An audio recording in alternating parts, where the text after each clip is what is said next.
Service જોગી જવાબદારી contractor જો આ બતાવો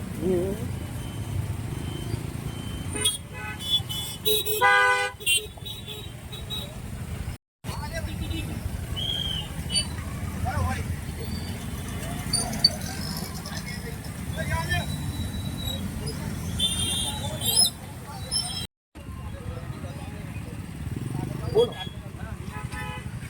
काम में जो है ना आज क्या हुआ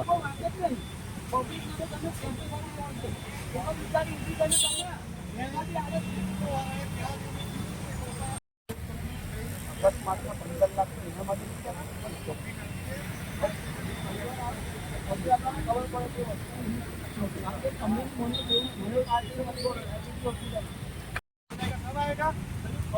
पड़े बार निकलिया છે બરાબર અમે ફોટા લઈ લો ટીવી વાળો કે છે જેસ્કો વાળો કે કઈ આ લોકો બની ગયા નહીં દેવાને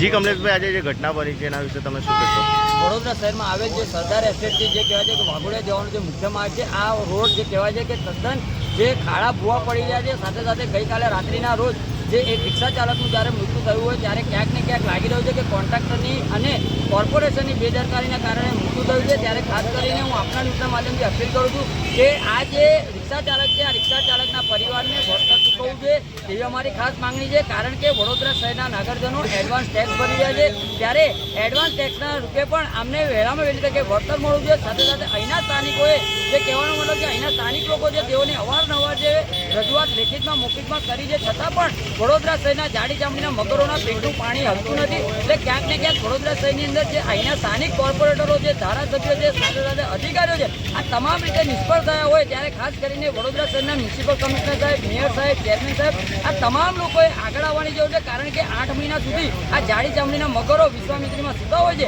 અને જ્યારે 4 મહિનાનો વરસાદ હોય છે ત્યારે જે ખાડા પૂરવા માટે નીકળી જતા હોય છે. ત્યારે હું આજે આપના ન્યૂઝના માધ્યમથી અપીલ કરું છું કે આ તમામ રોડ રસ્તાના ખાડા ભૂવા જે પણ હોય તેને તાત્કાલિક ધોરણે, યુદ્ધના ધોરણે પુરાણ કરવામાં આવે અને આ પરિવારજનને ન્યાય આપવામાં આવે તેવી અમારી ખાસ માંગણી છે.